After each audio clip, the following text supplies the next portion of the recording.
All right, last time I talked about a bunch of promos and posters that were about 18 by 24 or smaller, and I also talked about the challenge of displaying anything bigger. One of the reasons why it's a challenge is that, of course, you can frame these things, but that gets pretty costly.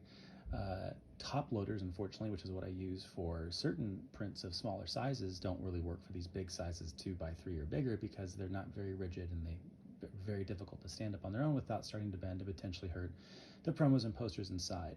You can lie them flat like this or store them in flat boxes, but that takes up lots of space. That said, if you want them out of the poster tubes and if you don't want to go through the trouble of framing them, in particular because many of these are double-sided and you can't see half of them, 2 by 3 or bigger top loaders is not a bad way to go.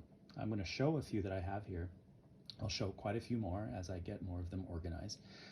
One challenge, of course, is that given that top loaders have an open top, that's the name, dust can get inside. So what I've done is to keep them in the original individual wrap that the top loader itself came in to keep the dust out. So the quality will look a little iffy. There'll be lots of light and shadows bouncing off these, but sort of, to be as efficient as possible to go sort of through these, right, I'm not going to take them out of the individual sleeves. Just wanted to give folks a sense of some of the things I have there. And you can sort of see off the bat here with this Red Harvest promo poster. Here we go. Schrager, 1228, 2010. It's also double-sided, so I'll flip this in a second. You can see that this is actually not 2 by 3. You can see there's some extra space here. What you're looking at here is actually a poster underneath. Sometimes, unfortunately, these promo posters come in really odd sizes. So this is just slightly bigger than 18 by 24. Thus couldn't go in any of my smaller art portfolios. So it has to go in something 2 by 3. A little inefficient. It means that from time to time, depending on how you're storing this, these things might start to slide, but that's just the one of the challenges inherent in storing promo posters. Let's flip this because it's a great image on the back. Promoting Deceived. Again, sorry for the bad light and shadows here, but really fun promo poster. Again, an odd size. I have several of these. I forget where I came across them, but definitely a fun bit of the collection. Here we have a 2 foot by 3 foot poster for Star Wars Marvel 108, the great continuation one shot of the expanded universe. I've talked a lot about this. This is a fantastic issue. This, unfortunately, is not official. This is fan-made. You can tell, I mean, if you were to see this in person, you could see some of the fidelity issues with some of the print. Someone basically took, a fairly high-res version of the photo and just sort of blew it up to 2 by 3, which it wasn't entirely meant to do. It's a bootleg. It's fan-made, but you know what? It was too good to pass up. I love looking for ways in which to promote Marvel 108, which Lucasfilm did very little to do itself, left it largely to the fans, including in this case creating their own fan art. Here is another smaller print that unfortunately was bigger than 18 by 24, so needed to go here. This is something I've shown in a previous video.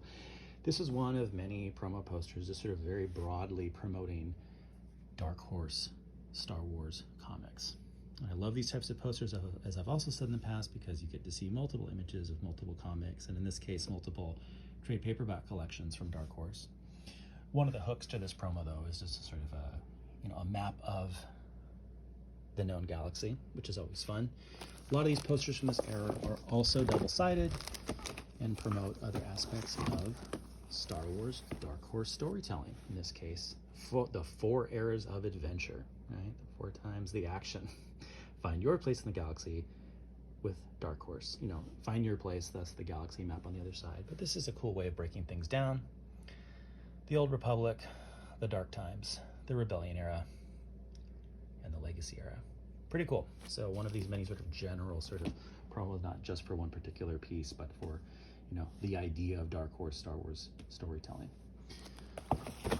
I've mentioned in previous videos, as many folks know, that I collect promos for a few other franchises as well as I come across them. Star Trek being one. This just happens to be here. Oh, I can see Tolkien on the back.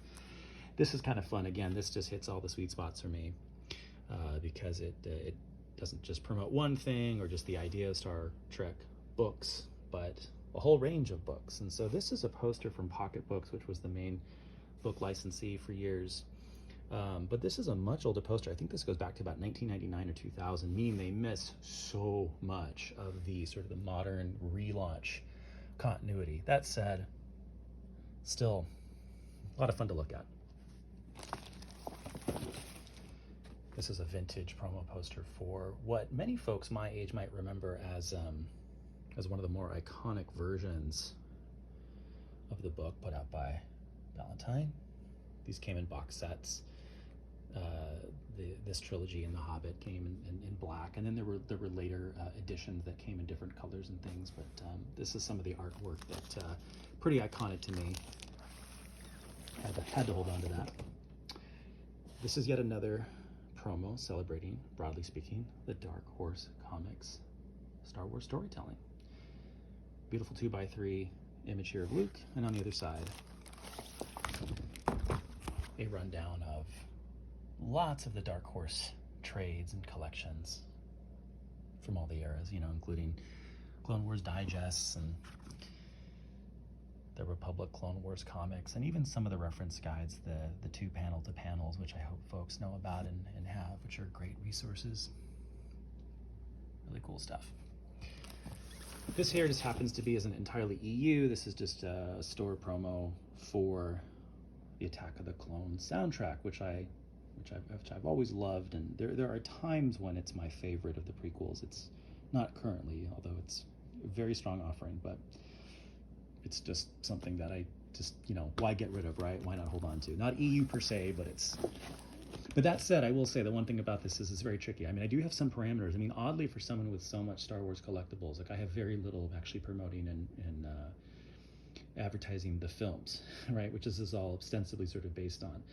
For me, it's much more about everything else, the actual EU storytelling that expanded the story beyond the 6 originals. And so it's a little odd for me to sort of have picked up the soundtrack or to hold on to the soundtrack poster.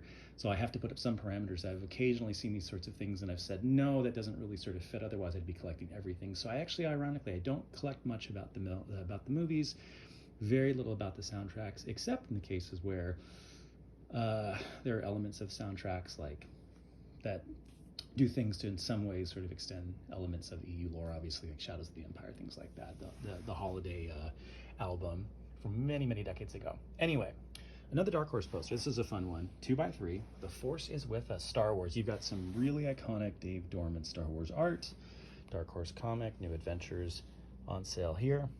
Back during this era when Dark Horse was publishing the sort of updated adaptations here. Yeah, this is a great one. This is not super hard to find, but there's different versions of Dave Dorman's sort of Star Wars Dark Horse art floating around, and there's just different sizes, different variants, and things like that. So sometimes it's easy to think you've got them all, but there's lots of different versions of them out there. I will show them all eventually. This is kind of a fun one. I think I've talked about in the past. I think I've even talked, might have even done videos about the Star Comics Ewoks digests. Star Comics was an imprint of Marvel Comics that used to do lots of sort of the kind of the Saturday morning cartoon comic adaptations, and sort of the wacky stuff. Like you can see Spider-Ham and then Fraggle Rock, and what else they have here? Heathcliff, and there we go, there's Heathcliff there. The other thing they did, of course, was publish some of the Star Wars Ewoks comics. And so this is a promo poster, a vintage promo poster for Star Comics, but of course because Star Comics plays a role in continuing the saga via the Ewoks comics, and because it's promoted here, of course, we got to have it, right? Last but not least is another comic, or another promo poster, sort of just very sort of broadly promoting the idea of Dark Horse comic storytelling. This came out a few years later. The saga continues in Star Wars graphic novels from Dark Horse Comics. Again, a great image. I'm trying to remember if it's double-sided. It's not. Anyway, so kind of a quick rundown of some of the things here in this box of 24x36. Many more boxes to come. Many more boxes to come of promo posters 27x40 and bigger, including some that are even 6 feet tall. Talk to you later.